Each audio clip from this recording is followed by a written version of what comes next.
Hello friends, आज हम बात करते हैं शब्दों के भेद पर। पहले हम बात करते हैं शब्द विचार। एक या एक से अधिक वर्णों के सार्थक समूह को क्या कहते हैं? शब्द। शब्द विचार के अंतर्गत हम शब्दों को विभिन्न प्रकारों और भेदों व उनके निर्माण का अध्ययन करते हैं, उसको बोलते हैं शब्द विचार। तो हम यहाँ पे व्युत्पत्ति के आधार पर, मतलब उनकी उत्पत्ति कैसे हुई है शब्दों की, उसके आधार पर हमने शब्द के कितने भेद किए हैं? 3 भेद किए हैं हमने। कितने भेद किए हैं? 3 भेद। व्युत्पत्ति के आधार पर, मतलब शब्दों की उत्पत्ति कैसे हुई है उसके आधार पर हमने शब्दों के 3 भेद किए हैं, जिसमें रूढ़, यौगिक और योग रूढ़।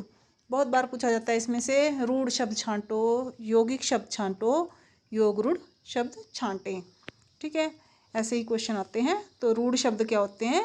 जो शब्द किसी दूसरे शब्द के योग से नहीं बनते, जो केवल एक ही शब्द होता है, ठीक है, वो किसी अन्य शब्द के साथ मिलकर नहीं बनता, उसको बोलते हैं रूढ़ शब्द।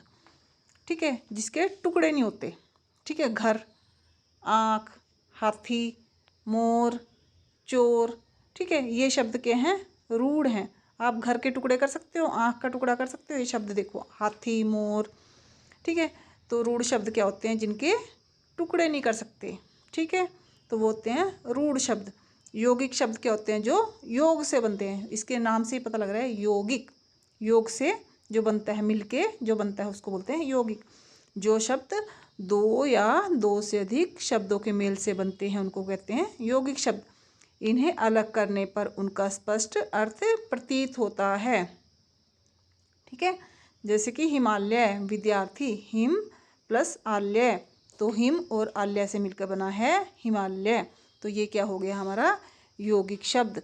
ठीक है, यौगिक शब्द क्या होते हैं? जो 2 शब्दों के मेल से, 2 या 2 से अधिक शब्दों के मेल से बनते हैं, उनको बोलते हैं यौगिक। विद्यालय, विद्या जमा आल्य, विद्यार्थी, विद्या जमा अर्थी। अर्थी और विद्या 2 शब्द हैं, ठीक है, दोनों शब्दों से मिलके बने हैं, तो इनको बोलते हैं यौगिक शब्द। अब योग रूढ़ शब्द क्या होते हैं? ठीक है, यौगिक और योग रूढ़ में फ़र्क ये है, योग रूढ़ शब्द भी 2 शब्दों से मिलके बने होते हैं। ठीक है, जो शब्द यौगिक शब्द होते हुए भी किसी विशेष अर्थ को स्पष्ट करते हैं। ठीक है, ये योग रूढ़ शब्द आपने ऐसे करना है, वो भी मिलके बनते हैं और यौगिक शब्द भी मिलके बनते हैं। लेकिन योग रूढ़ शब्द क्या होते हैं? जिनमें बहुव्रीहि समास होता है। बहुव्रीहि समास क्या होता है? जिसमें कोई अन्य ही पद प्रधान होता है। ठीक है, तो योग रूढ़ शब्द क्या होते हैं? बहुव्रीहि समास वाले जितने भी बहुव्रीहि समास होते हैं वो योग रूढ़ शब्द होते हैं।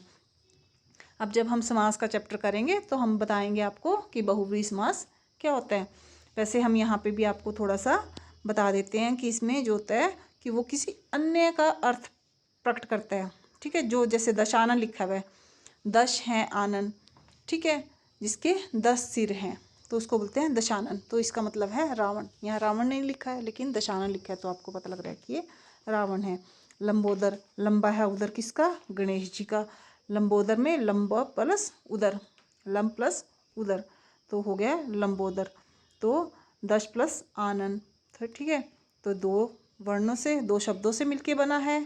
ठीक है, यौगिक होते हुए भी किसी अन्य का और संकेत कर रहा है, किसी अन्य अर्थ बता रहा है।